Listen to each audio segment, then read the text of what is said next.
ओम शांति। ओम शांति। आइए सुनते हैं प्यारे बाप दादा की 27 दिसंबर 2022 की साकार मुरली। मीठे बच्चे, तुम्हें अभी ज्ञान का तीसरा नेत्र मिला है। तुम जानते हो, हर 5000 वर्ष बाद भोलानाथ बाप द्वारा हम यह ज्ञान सुनकर मनुष्य से देवता बनते हैं। प्रश्न: ज्ञान की धारणा न होने का मुख्य कारण क्या है? उत्तर: बुद्धि भटकती है, एक के साथ पूरा योग नहीं है, देही अभिमानी नहीं बने हैं, इसलिए धारणा नहीं होती है।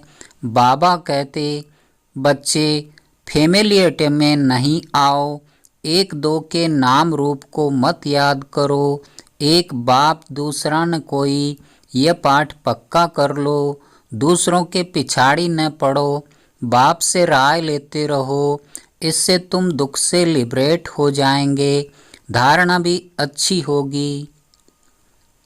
गीत है, भोलेनाथ से निराला कोई और नहीं। ओम शांति। भोलानाथ है देने वाला। भोलानाथ शिव बाबा को तो कहते ही हैं। भोलानाथ होकर गया है और बरोबर बिगड़ी बनाकर गया है, आदि मध्य अंत का राज बताकर गया है, इसलिए भगत गाते हैं। तुम बच्चे जानते हो, जिस भोलानाथ का गायन है, जो बिगड़ी को बनाने वाला है, वह हमारे सम्मुख बैठा है। भगत भगवान को याद करते हैं, उनकी महिमा गाते हैं और बाप अपना पाठ बजा रहे हैं। बाप ने ही आकर अपना परिचय दिया है बच्चों को। बच्चों की बुद्धि में बैठा है कि बाबा जो समझाते हैं वह बरोबर कल्प कल्प समझाते हैं। कल्प कल्प आकर पतित दुनिया को पावन दुनिया बनाते हैं, अभी बना रहे हैं। बहुतों को अभी पता पड़ा है, अभी बहुत हैं जिन्हों को पता नहीं है। वर्षा लेने वाले होंगे तो कल्प पहले मुआफिक आकर वर्षा लेंगे। तुमको पहले थोड़े ही ये मालूम था कि बाबा आकर वर्षा देंगे, अभी मालूम पड़ा है। बरोबर भक्तों का रक्षक है। आदि मध्य अंत का ज्ञान सुनाते हैं, उनको ज्ञान का सागर कहा जाता है। दिल से लगता है बरोबर यह वही है जो भारत में आकर जन्म लेते हैं। इनका अलौकिक जन्म गाया हुआ है। भारतवासियों को आकर पतित से पावन बनाते हैं। पतित मनुष्य जो बुलाते हैं वह जरूर समझते होंगे हम पावन थे, अभी पतित बने हैं, फिर पावन बनना है। अभी बाप द्वारा तीसरा नेत्र मिलने से तुमने यह सब कुछ समझा है। तुम बच्चों का सारा दिन विचार सागर मंथन चलता रहेगा। सतयुग में पावन कौन थे? बरोबर देवी देवता ही थे। उस समय और कोई धर्म नहीं था। देवताओं के चित्र भी हैं और कोई नाम नहीं लेंगे, ऐसे नहीं कहेंगे चित्र हैं। श्री लक्ष्मी देवी, श्री नारायण देवता, अभी वह नहीं है। जब वह थे तो और कोई धर्म नहीं था। तुम बच्चों की बुद्धि में है कि बाबा हमको सत्य कथा सुनाते हैं, तो लोग कहते हैं यह ज्ञान तो हमने सुना नहीं है, क्योंकि उनको ड्रामा के राज का तो पता नहीं है। तुम कहेंगे तो कल्प कल्प तुम सुनते आए हो, क्या 5000 वर्ष पहले नहीं सुनाया था? फिर ये क्यों कहते हो आगे कभी नहीं सुना है? कल्प पहले जिसने सुनाया था उस द्वारा तुम अभी भी सुन रहे हो। अच्छी रीति समझाना चाहिए। तुमने तो 5000 वर्ष पहले भी यह ज्ञान सुना था। देवताओं को 5000 वर्ष हुए हैं, उन्हों को मनुष्य से देवता किसने बनाया? अभी भी वही बाप फिर से बनाएगा। 5000 वर्ष बाद फिर से बाप को आना पड़ता है, रावण द्वारा पतित बने हुए को पावन बनाने। हिस्ट्री जाग्राफी मस्ट रिपीट, यह भी समझ में आता है। हिस्ट्री रिपीट होती है। सतयुग के बाद त्रेता चक्र लगाते हैं। अभी कलयुग का अंत है, एक तरफ विनाश ज्वाला खड़ी है, दूसरी तरफ बाबा यहाँ आए हैं नई दुनिया स्थापन करने अर्थ। ये वही महाभारत लड़ाई है। समझते हैं इससे विनाश हो जाएगा मनुष्यों की दुनिया का। ये सबको समझ में आता है। पुरानी दुनिया का विनाश देखने में आता है। यह महाभारत लड़ाई 5000 वर्ष पहले भी लगी थी, कोई लाखों वर्ष की बात नहीं है। यह भारत ही स्वर्ग था, इन देवताओं का राज्य था, ये सतयुग के मालिक थे। चित्रों पर भी अच्छी रीति समझाना पड़ता है, इसलिए ही यह लक्ष्मी नारायण आदि के चित्र बनाए हैं। यूं ही लक्ष्मी नारायण के चित्र तो भारत में ढेर हैं, फिर हम बनाते हैं क्यों? हम अर्थ सहित बनाते हैं, इनमें पूरा ज्ञान है। मनुष्य तो मूझे हुए हैं, इसलिए समझाया जाता है। सतयुग में इन्हों का राज्य था, बहुत थोड़े मनुष्य थे जो होकर गए हैं, वही फिर पुनर्जन्म ले पावन से पतित बनेंगे। ये दुनिया ही तमो प्रधान है, फिर पावन बनना है। समझानी तो बहुत सहज है। बाप कहते हैं मैं तुमको 5000 वर्ष पहले की कहानी सुनाता हूँ। लांग लांग एगो यहाँ इन लक्ष्मी नारायण का राज्य था, अथवा क्राइस्ट से 3000 वर्ष पहले सतयुग था। हेवनली गॉड फादर ने हेवन स्थापन किया था। भारत को कहते भी हैं प्राचीन देश है। इसमें गॉड गॉडेज राज्य करते थे। गॉड कृष्ण गॉडेज राधे कहते हैं। राधे कृष्ण लक्ष्मी नारायण सतयुग में थे। फिर राम सीता त्रेता में 5000 वर्ष का हिसाब किताब क्लियर है। जब उन्हों का राज्य था तो बाकी सब आत्माएं मुक्ति धाम में थी। आत्मा तो अविनाशी है, आत्मा का कभी विनाश नहीं होता। ड्रामा भी अविनाशी है। आत्मा को 84 जन्मों का अविनाशी पाठ मिला हुआ है। इतनी छोटी सी आत्मा में सारा पाठ भरा हुआ है। ये कितनी वंडरफुल बात है। इसको ही कुदरत कहा जाता है। इतनी छोटी बिंदी, कितना 84 जन्मों का पाठ, 5000 वर्ष का पाठ उसमें भरा हुआ है, वह भी अविनाशी, जो रिपीट जरूर करना है। यह बड़े ते बड़ा कुदरत है। परमात्मा भी बिंदी, आत्मा भी बिंदी, परंतु परमात्मा सुप्रीम है। आत्माएं तो सब एक जैसी नहीं है, नंबर वार है। पहले सुप्रीम शिव बाबा, फिर कहेंगे लक्ष्मी नारायण। ब्रह्मा सरस्वती को सुप्रीम नहीं कहेंगे, संपूर्ण तो लक्ष्मी नारायण है। फिर नंबर वार 1-2 के पिछाड़ी आते हैं। मुख्य गायन है देवताओं का। सबसे सुप्रीम आत्मा शिव बाबा की है। फिर सूक्ष्म वतन में ब्रह्मा विष्णु शंकर, फिर लक्ष्मी नारायण, राम सीता, सब नंबर वार हैं। नाटक में भी एक्टर नंबर वार होते हैं, सब एक जैसे नहीं होते। कहेंगे इनकी आत्मा सुप्रीम एक्टर है, ये पाई पैसे का एक्टर है। सबसे फर्स्ट क्लास क्रिएटर डायरेक्टर कौन है? करण करावनहार, एक ही परमपिता परमात्मा है। अब तुमको सारे ड्रामा का पता पड़ा है। यह है बेहद का ड्रामा। नटसेल में तुमको बताया जाता है झाड़ का यह देवी देवता धर्म है, फाउंडेशन। फिर उनसे टालियाँ इस्लामी बौद्धि क्रिश्चियन निकले हैं। यह फ्लावर वाज होगा।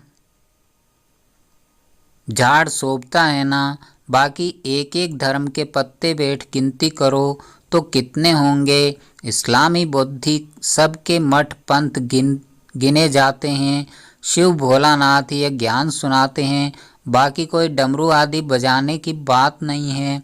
शास्त्रों में जो आया सो लिख दिया है, वास्तव में है ज्ञान की डमरू। इनको शंख ध्वनि भी कहा जाता है।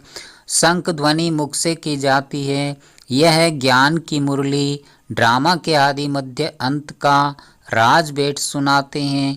आत्मा बिंदी मिसल है, जिसमें सारा पाठ नूंदा हुआ है। वह क्रिएटर है, वो एक्ट भी करते हैं।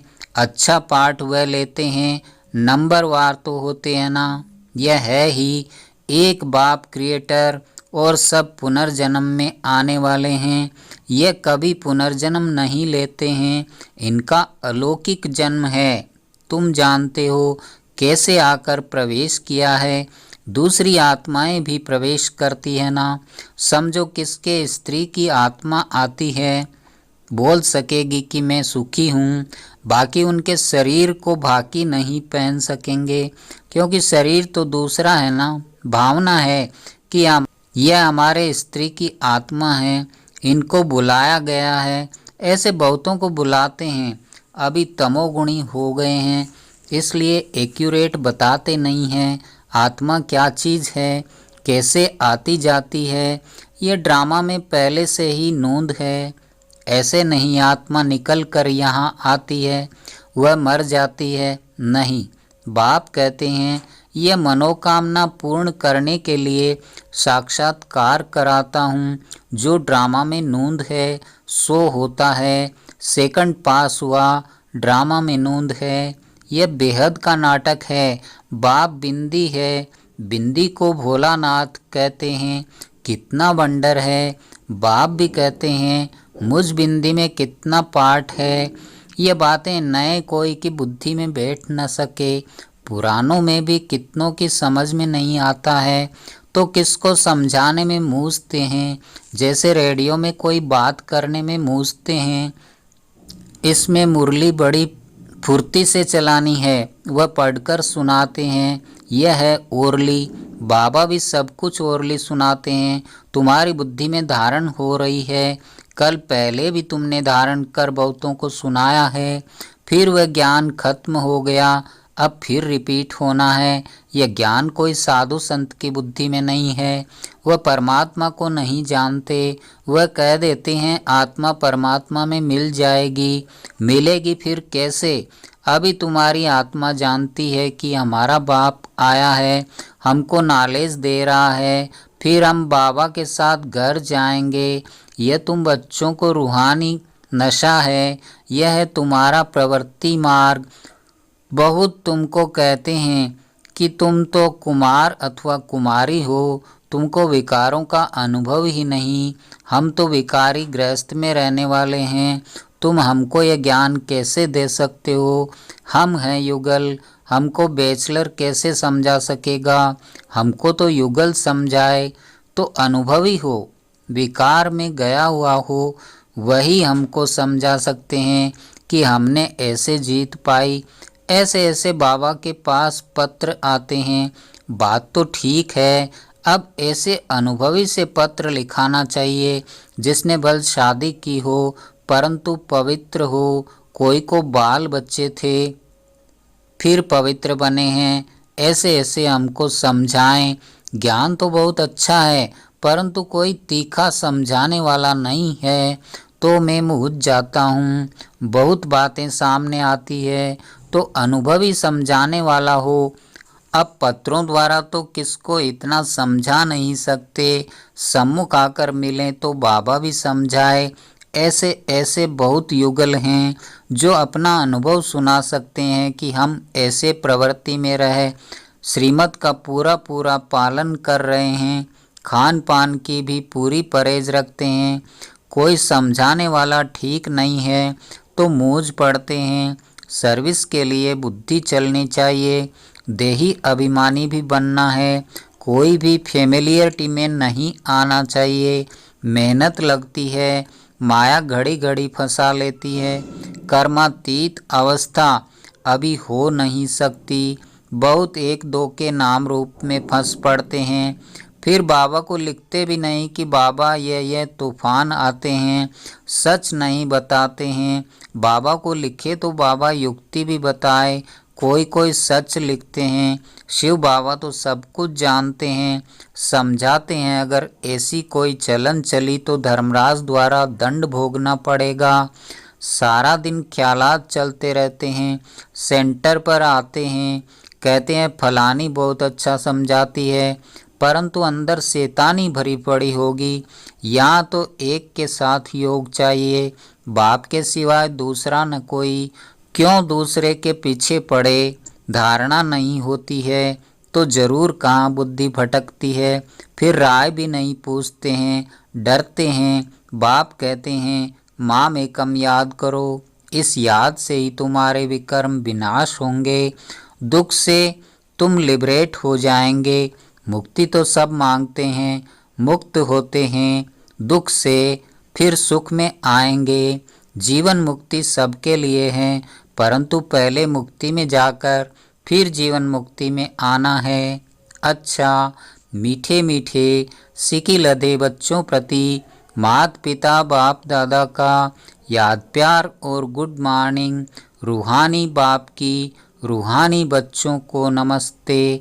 धारणा के लिए मुख्य सार, बाप समान ज्ञान की शंख ध्वनि करनी है, सिर्फ पढ़ करके नहीं सुनाना है, धारणा करके फिर समझाना है।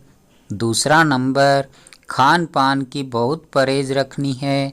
श्रीमत का पालन कर प्रवृत्ति में रहते हुए कैसे पवित्र रहते हैं, यह अनुभव दूसरों को सुनाना है। वरदान, साधन व सेल्वेशन के प्रभाव में आने के बजाय प्रकृति को दासी बनाने वाले विजयी भव। कभी भी योगी पुरुष व पुरुषोत्तम आत्माएं प्रकृति के प्रभाव में नहीं आ सकती। आप ब्राह्मण आत्माएं पुरुषोत्तम और योगी आत्माएं हो। प्रकृति आप मालिकों की दासी है, इसलिए प्रकृति के कोई भी साधन व सेल्वेशन आपको अपने प्रभाव में प्रभावित न कर लें। साधन साधना का आधार न हो, लेकिन साधना साधनों को आधार बनाए, तब कहेंगे प्रकृति जीत, विजयी आत्मा। स्लोगन, एवरेडी वह है जो हर घड़ी को अंतिम घड़ी समझकर चलते हैं। ओम शांति, ओम शांति।